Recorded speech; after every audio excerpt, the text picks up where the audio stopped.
Welcome to tonight's webinar. It is called Interpreting Political Cartoons. We are glad to have you all here with us this evening. I'm your host, Jessica Hayes, and our presenter is Melissa Knowles. Melissa has worked in education for 15 years. She earned her bachelor's degree in elementary education at the University of South Alabama. She has a master's degree in library science from University of West Alabama in 2009 and her educational specialist degree from University of West Alabama in 2010. She has earned several technology-related certifications and is currently working on a certification as a technology coach.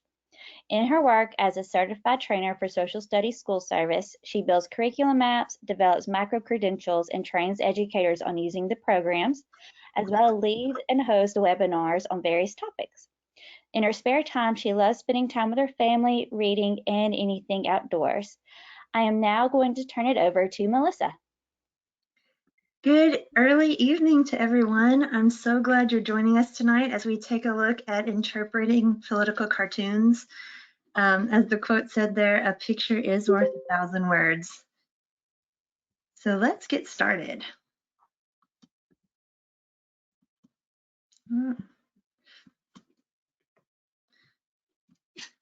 There. So what is considered a political cartoon? So these political cartoons have been around a long time, since about the 18th century, maybe even the 17th. No, I think it was the 18th. But they were primarily used to communicate messages to citizens, and they were especially helpful for citizens that could not read. People used the visual clues in the illustrations to understand what the artist was trying to convey. There is a lot of text, or some text sometimes, in the political cartoons, but a lot of times you didn't need that text to understand the cartoon.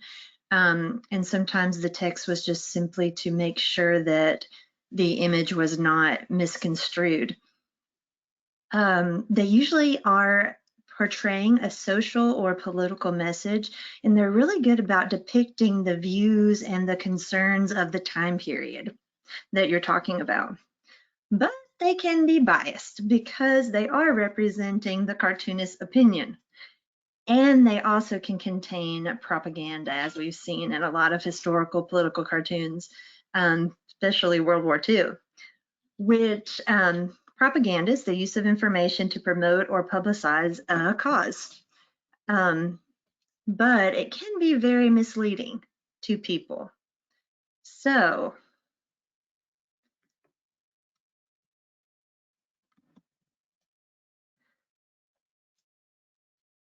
why should you use political cartoons in your classroom? Well, they definitely greatly enhance students' learning and understanding of standards, and they also give students an opportunity to practice constructing their own meaning, which is very important in today's time of fake news and so many different news pieces that may or may not be correct, and discerning whether something is worth your time and appropriate for paying attention to in our news system today.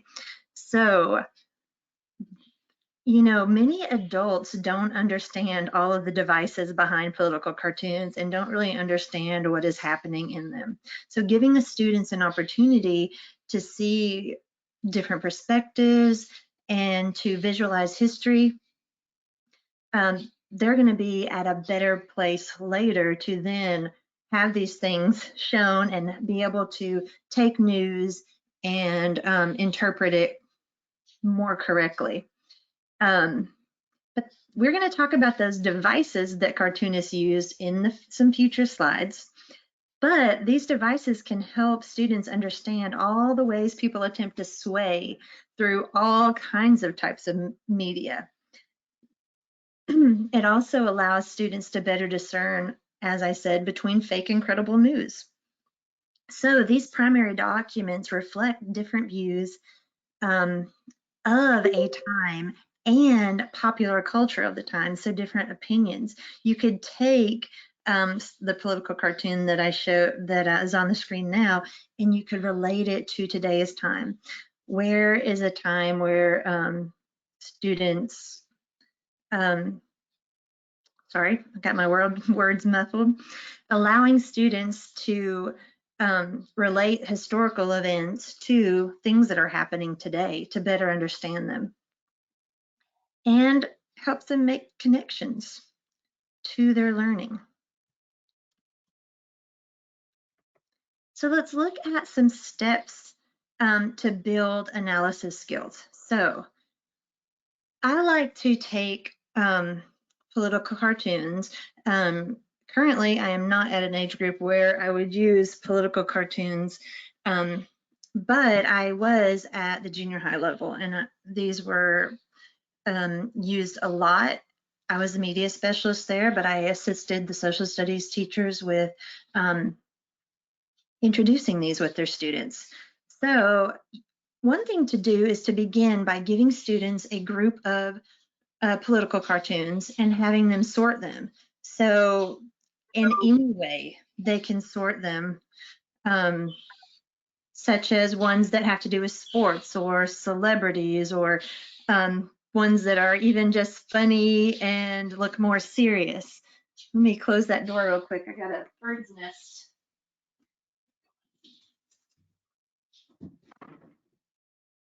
This time of the day, the birds get super excited. So you can find different ways for them just to begin sorting them. And eventually they're going to come up with, this is something that's related to something political. And then you can go into some more about political cartoons. But it really gives students an opportunity where there's no stress. They're just finding different categories. And then you can have them analyze a familiar cartoon, Join or Die. That's been around a long time, but it may depend on your content too. In a future slide, there's one about Peyton Manning. So there are all kinds of cartoons that you could have them analyze. Even using a comic strip cartoon uses some of these devices. So have them find a familiar cartoon and practice just questioning, what do I see in this cartoon? What do I think the meaning is? Just some practicing. Nothing's right or wrong. It's just whatever they think. Then go into analyzing that same cartoon in groups where they're hearing what other people are saying. They're seeing different points of view. They may change their mind about their thinking, and have them practice with some analysis questions, which I'm going to show you from a analysis sheet a little bit later. Finally, have them analyze a content-related political cartoon. Start in pairs and work to individually using an analysis worksheet, something that they can feel comfortable with. So basically just sort of releasing the power to the students until they can analyze the cartoons individually. And this does take a little bit of time, but you are going to benefit greatly later on. As we always say, it's always best to put in that time early on, and you will reap the rewards later. So let's go to one of the analysis tools I was talking about. So this one is from the Library of Congress, and I wanted to show you a couple of free analysis tools that you can use digitally and just pop it up, or you could print it out and have the students record or write or highlight. So I like this one from the Library of Congress because it includes questions that students can ask in their groups or by themselves, or even could help you guide a class discussion. So you can see observe first, then reflect on what they observed, and then question what was really happening. It also gives you some follow-up ideas and things that you can do. So I like this one for getting started. You don't have to think of questions on the fly.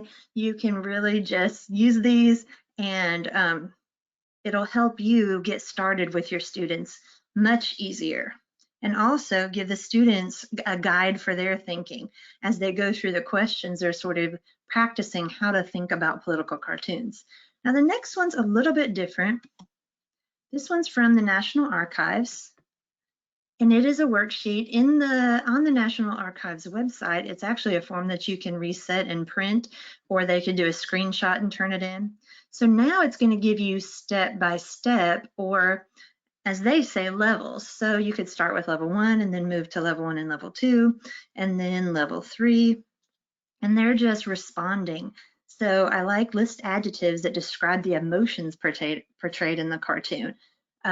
What do you think each symbol means? So it's just giving them those really interpreting tools to figure out what is this cartoon trying to represent. And there's Peyton Manning, political cartoon. So we talked about the steps of releasing control to students. Now let's look at the steps to begin to interpret political cartoons with students. So the all familiar first step, background knowledge base. Now you need to decide, sometimes you may want to give them a cartoon and not give them background. Sometimes that just depends on what your goal is for the cartoon. And there doesn't even always have to be a goal just for getting started, so don't feel like you have to have this big plan with it. But just presenting one to them and seeing what do they think could get them excited about a content. And it could just begin question answering. You could then see maybe how do you want to guide your lesson? So knowledge base. Who is pictures? What aspects do you recognize? So maybe a shirt number, he's on a horse, he's holding awards. Captions, what wording do you see in the cartoon? Then you want to identify an issue. What do you think the message of the cartoon is, or issue? What evidence could you provide of why you think that's the issue? And then step 3, what stands out in the cartoon? Determine those devices that the cartoonist is trying to use to get your attention. What characters are in it? And remember, we're going to talk more about devices in just a little bit. And then identify the bias. Okay, so you've got your background knowledge, you know what the cartoonist is trying to convey, you understand how they're trying to convey that message, but now what is their point of view? Consider, is it a national audience they're going for, regional, local? Is it politically based? Is there a racial or ethnic bias behind it? Economic bias, gender, personal values, just what do you think may be the cartoonist's point of view? Just make sure that the students know they may not be getting the entire message in that one cartoon, both points of view. And we do want them to be knowledgeable citizens. Let me move that out of the way. So, devices. We're going to talk about 3, but there definitely are more. They use many devices to convey their message. So, symbolism. So we're looking for objects and symbols that stand for other concepts and ideas. So as the students, you can give students cartoons and simply, can you identify any symbolism, make sure they know what it means on the cartoon, and just see what they come up with. I added a note on the screen that students should never just stop by simply identifying the device symbolism. Give them time to think about why the cartoonist put that in. Did it help convey their message? Why did they use it? This is going to definitely help them when they see other articles later or other cartoons in determining some of that bias and some of how people try to sway you.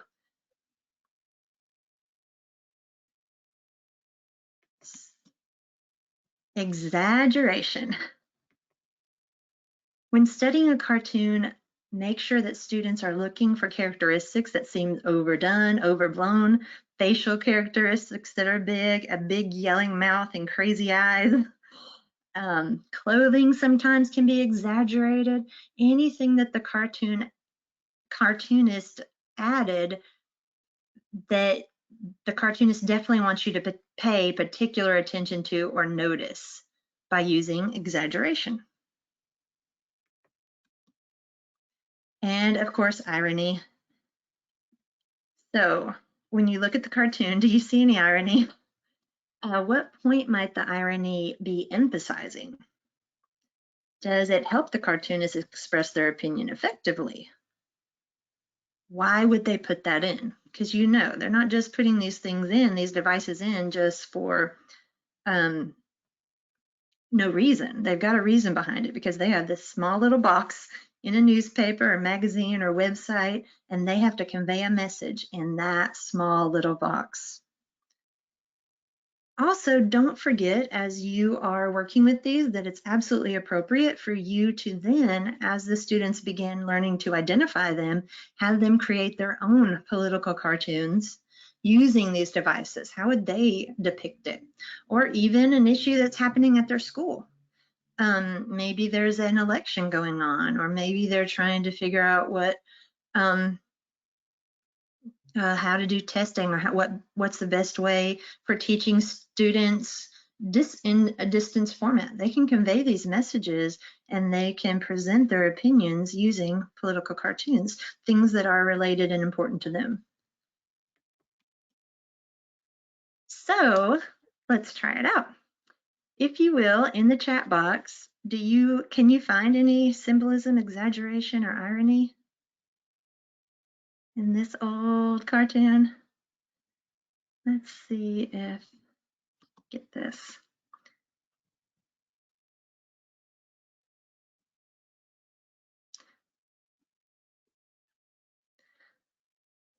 So give you a little bit of time to type. Yes, Doghouse. Good citizen. He's in the doghouse. Yes. Voter apathy. People who don't vote may be in trouble with society. They may be in the doghouse. And I think this would be an image that your students would understand. Oh, interesting. It contains a man. This is, I should have brought up the year, and that's an important thing when you're trying to find bias, the year, the audience, who made it, that would tell us a lot about whether, what time period this is in. Interesting. And I added another one just because it's kind of funny. Not enough experience, too much experience. So in here, does anybody find any symbolism, irony? There's not a whole lot of background on what it's relating to. I'm thinking, oh, he only has a bone to eat, going back to the last one. So by not voting, he's going to go without. Yes. Good. And then also society may go without. Good job. So I'm thinking this particular one is related maybe to work. As you're in the job market. Have you ever been told you don't have enough experience or too much experience? A baby would definitely not have experience, no. Oh, yep. Obama versus McCain, good. Yes, it is. Interesting, fun, and I really like just seeing what the kids come up with, especially initially, and then maybe going into the background. That's just fun to do. Good, you all got that. Too old too young to do the job and too old to consider what's current and what may be necessary for the government. Wonderful. You saw I left out any really current stuff, but there are pandemic political cartoons. There are a lot of very current things and a lot of free cartoons out there on websites.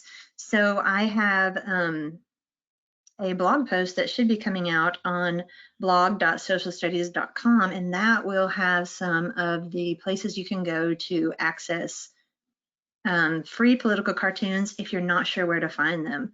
There's even one that's geared more towards younger students, which may be where you want to start, and that may help you ease into it if you're not using. I really didn't get a poll of how much you guys are already using political cartoons, but if you haven't started using them, those websites that I've included on that blog may help you. But of course, you've got the National Archives, you've got Library of Congress that you can always go to, and just a Google for a specific point of view, time period, issue, a ton would come up. So what if your students are struggling with political cartoons? I wanted to include this just to help you guys out, because sometimes, it's not always easy, especially in our current situation. And I don't know about your system, but we don't exactly know what next year is going to look like for us.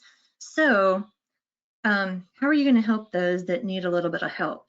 So I thought, what if you let them keep a cartoon journal? You could even start with just cartoon that makes you feel happy, a cartoon that makes you feel sad or upsets you, and have them begin showing some of those whys. You could put their initial sword in it. We're using journals all the time, so what if they keep one to analyze, to track their learning in interpreting political cartoons? It may be things they could go back to. Oh, I remember that in this cartoon, and that it would help them later on as they're creating their connections. So sometimes students may just need a way to organize their information that suits their strengths. So we looked at those analyzing tools. Maybe just putting it in a different format, letting it be linear, or putting it in a flow chart where it's just more visually they can better understand it. So allowing them some opportunities to use what works best for them and how they depict their information may help. And digitally, it is very easy to do, and of course in print also. So Charlotte says, present a PowerPoint on how to analyze cartoons with examples as a whole group activity would be an excellent start. There's a ton of videos on YouTube also on beginning analyzing that you could use very easily to help your students get started. Connect cartoons that have a historical context to today's events. So that's where I thought you could say what historical figures could be replaced with political figures today, where you can bring in something that happened in the past or a cartoon of the past that students may know more about and relate it to what's happening today. So you can always use that quadrant teaching strategy so that they're only looking at 1/4 of the cartoon at a time. So it's not quite so can't think of the word I'm looking for, but if you've got a bunch of text, if you're reading an essay about something, a picture to me is much less intimidating for students. So if you're taking 1/4 of that picture, it's even that much less, where they're just having to analyze a part and a part. We do this with images all the time. So why not with a political cartoon too, and just give them a part to look at? And then of course your graphic organizers, a fishbone or a cause and effect sunburst, are great tools for strugglers with cartoons, small groups, giving them a partner so that they don't feel like they're at it alone would also help. And obviously, as Charlotte mentioned, whole group activities and debriefing really help students if I know there's so many times I've been in class where I'm like, not quite sure what's going on, but having that debriefing at the end, listening to other people share their concerns or explain things maybe a different way, that has always really helped me, even when I haven't been so brave as to ask my own questions, when I used to be shy back in the day. So that is what I had for tonight. I did want to give you a couple emails if you need more help, or if you need a certificate for tonight, you can email help@socialstudies.com and they will be happy to help you. Or Pam Gothard at pgothard@socialstudies.com. She's the professional learning director, and she can get you help or give you help herself or send it to the right place. but she is really wonderful to work with. So if anyone has any questions or comments still, I'm wondering, how are you using political cartoons, and what are some strategies or tips that you have that you've used that maybe I didn't say? That would be great to know.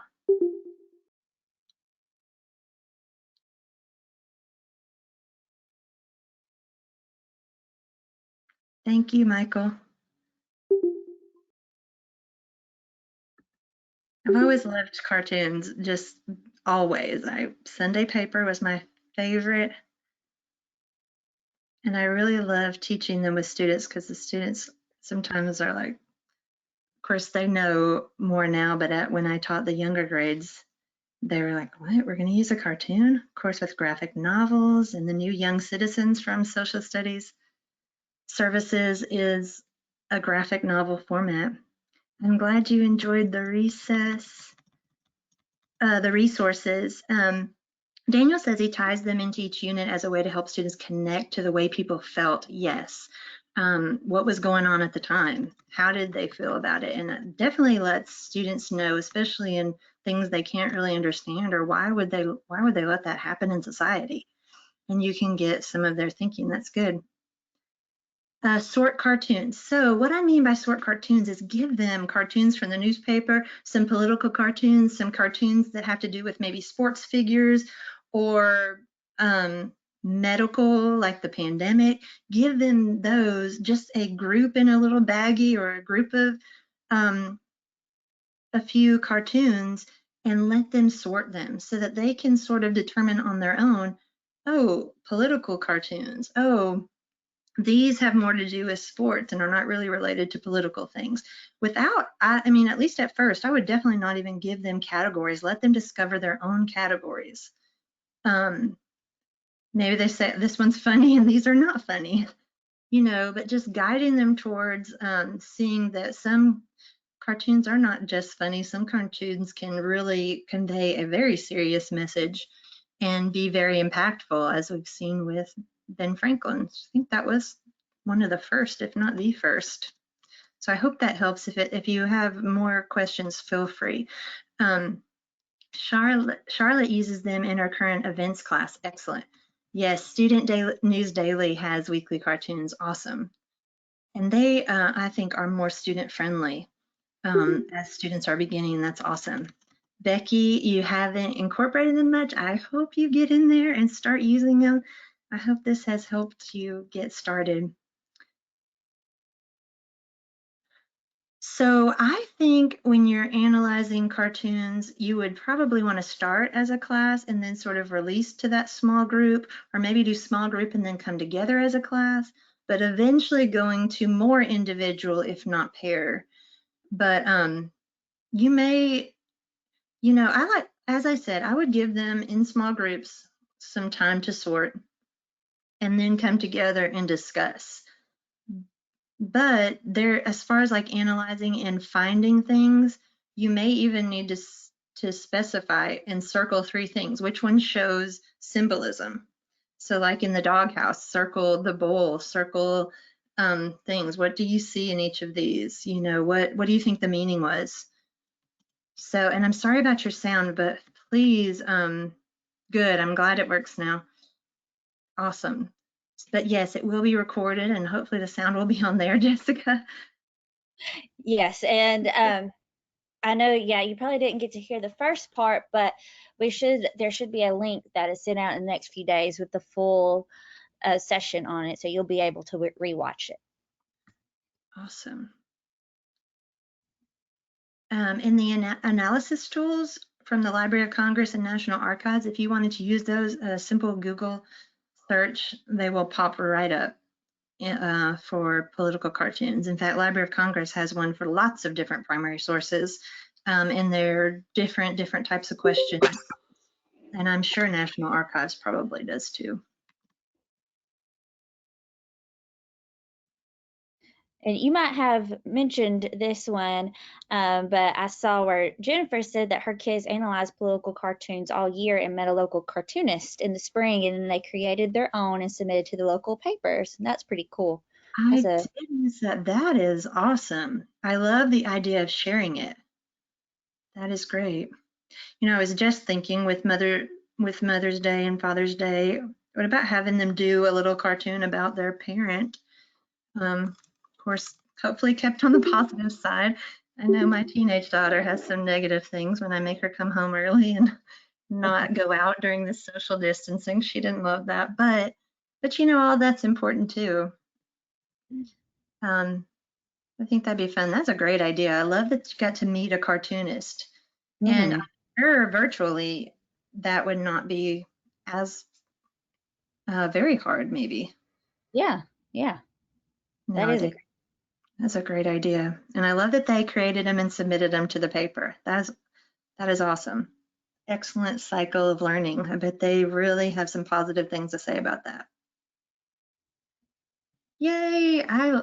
I really have enjoyed. We always had a math journal, a writing journal, and a journal for everything. And so I think it would really help, especially with analyzing and having ideas and examples that they learned for to continue learning and to relate to.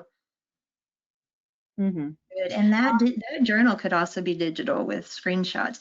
Do remember, I should have said, as media specialists, some are copyrighted, but as long as you're not using them on anything you're going to sell, or schools have some different laws with that. As long as you're not, using it or presenting it for everyone um, in the world, if you're just using it in your classroom, it should be acceptable.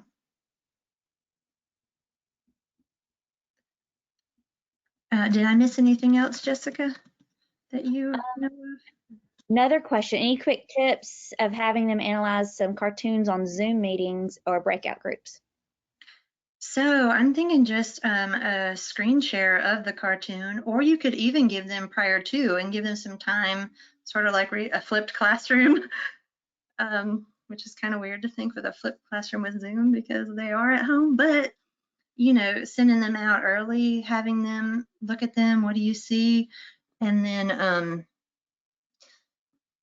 to be honest, as media specialist, I haven't gotten to run any Zoom meetings.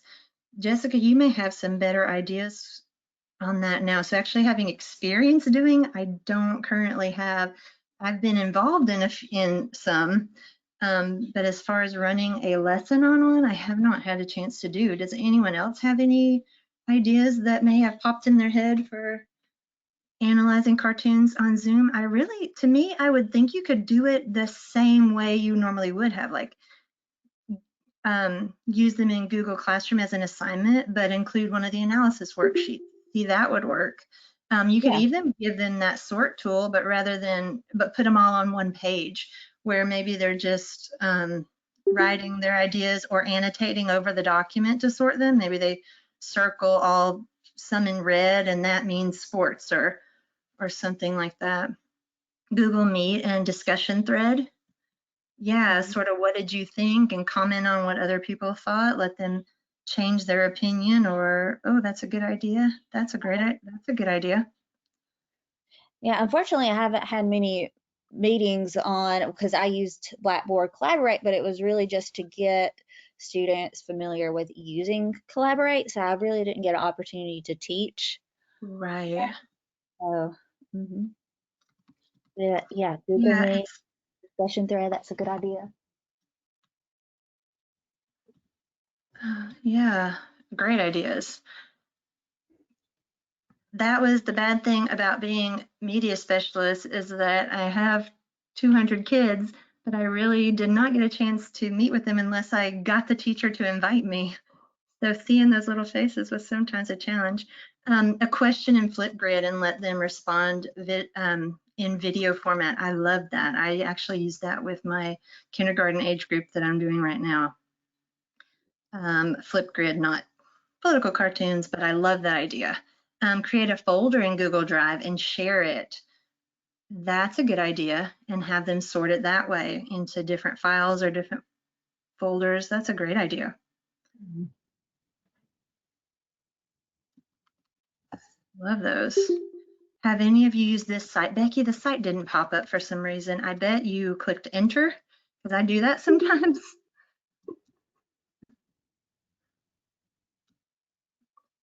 create a, oh, that, I thought something else popped up.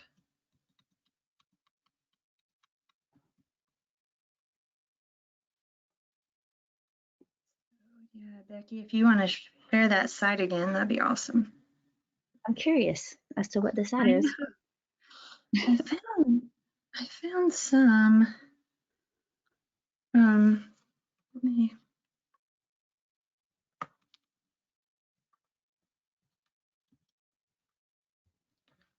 see if I can pop it up.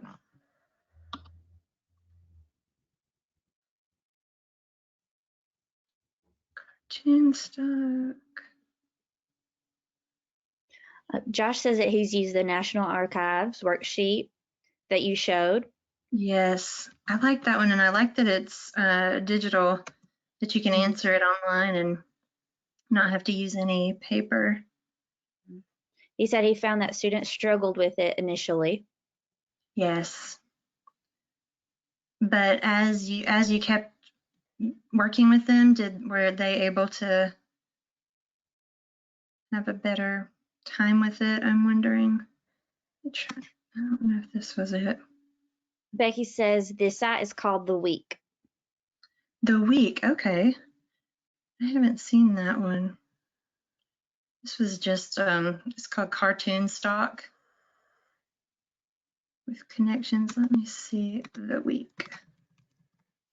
And Brian asked, what are the skills they gain from cartoon analysis, like critical thinking? Yes, definitely.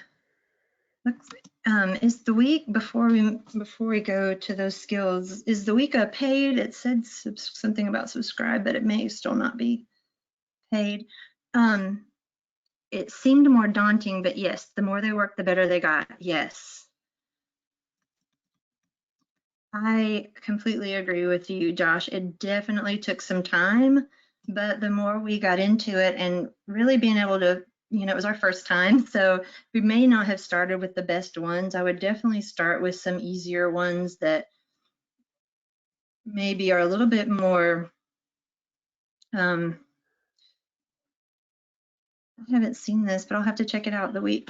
A little bit easier for students to really see the things, and that is just really going to give them an easier opportunity to find them when they're maybe not be quite as blatant. And then some of that also comes in with knowing the time period when it was created and what was going on during that time period helps. Okay, so what skills are they gaining from? Definitely critical thinking skills. Gosh, you may have stumped me. Oh, okay, the week junior. Okay.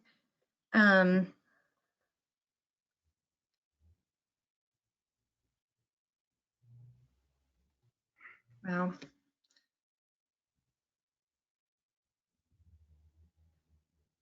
I can go to that week junior.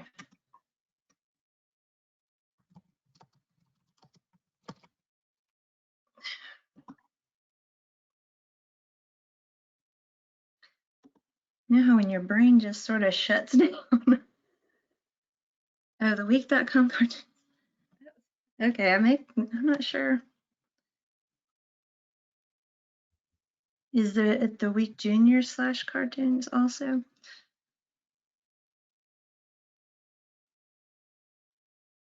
So, I've been working on, I should know this. So, analyzing multiple points of view is a great skill that they're going to get from it. Determining if information is accurate or, not sure what the other word. I need to go back here to this one that I've been using this week.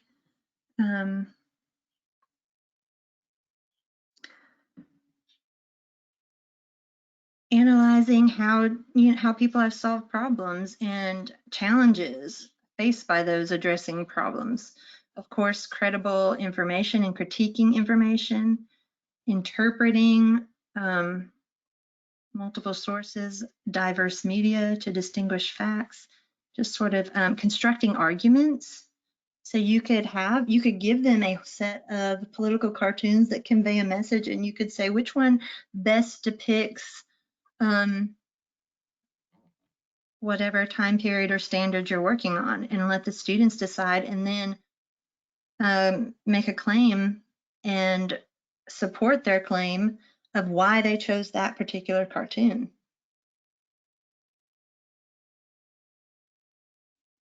So those are some that I was thinking.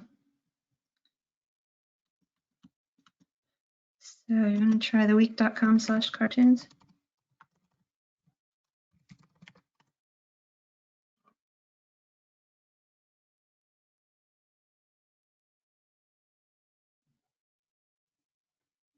Go back to the other site. Oh, theweekjunior.com/cartoons. Nope. I'm going to see what that cartoon was that I was on. Yeah, the last one looked like. I know. Had something over his face. Yeah. Oh, I bet it was a COVID. Oh, I think it was cartoons. Sorry.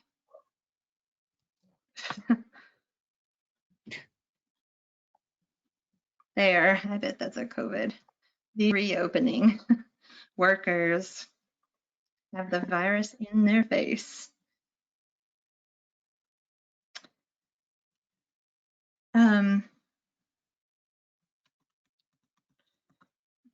Have you tried analyzing political speeches? Yes, in Active Classroom, we have used some of the Active Classroom political speeches and analyzed those. Absolutely.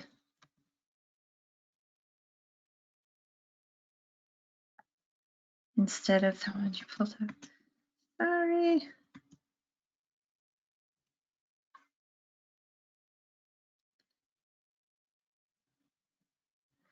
That one looks really. So death game with COVID. You're out of the woods, but he's in the woods. COVID-19.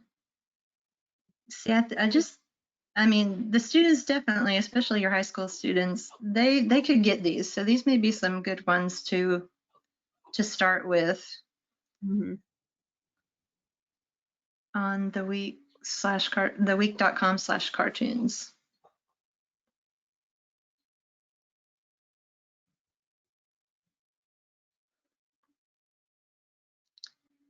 Jessica, is there anything else I want to go back to? See, I'm not seeing any other questions. Okay. Some of these could scare kids. Choose wisely. Absolutely. Absolutely. You know your classroom best. Definitely. Definitely choose ones that you feel your students can handle, and you know your community also. That's why I was sort of hoping there was junior cartoons, and there may be, and I just did not see it. But there are this Kids News and Political Cartoons, which was cartoonstock.com. That one definitely had some that were maybe a little bit easier, and that is also why tonight I stayed away from anything just super new and fresh. Because that's the thing about political cartoons and some primary sources in general, is they can really heat people up, which sometimes you want. You want them to have that, you know, opinion, and you want them to be able to, you know, explain themselves, explain why, and practice civil discourse, being able to be okay with someone else's opinion. That's all right. So, but also when you're invested emotionally in something, that's going to increase your learning. Are most political cartoons more critical of conservative leaders? I want them to see both sides. You can definitely find political cartoons on both sides of the spectrum. I'm not sure if I would say most probably more, I'm not sure. When we used them, we were really searching specifically for a content area. And we were able to find some that showed multiple points of views. And so, but definitely, I think you could probably find them or show them a cartoon that may be more liberal and have them create a cartoon or change that cartoon to be a little bit less biased. Remove some of the bias from this cartoon. What would you do? You could have them try to change it to the opposite side without actually having a cartoon of that side, but have them create it. Yes, definitely find two sides and compare and contrast. That is so important. Those multiple perspectives, seeing all sides of things, understanding why people thought they did at a certain time period that we may just think is crazy today.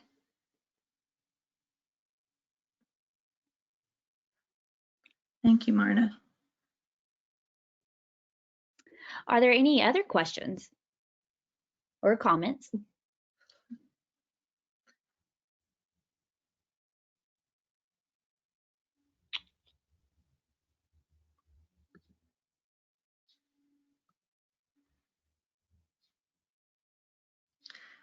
Counterpoint sends daily, and they can be on both sides. Awesome. Thank you, Josh. So counterpoint.com, daily political cartoons that can be on both sides of the aisle. Great strategy research. Thank you, Daniel. I appreciate that. As I said, this one was kind of a fun one for me. I don't always get asked in the library to do fun things, but this one was fun. That and a fun Black Death simulation. I really enjoyed that. I think those are my big memories. Besides that, I really loved that age group. 7th and 8th graders are awesome.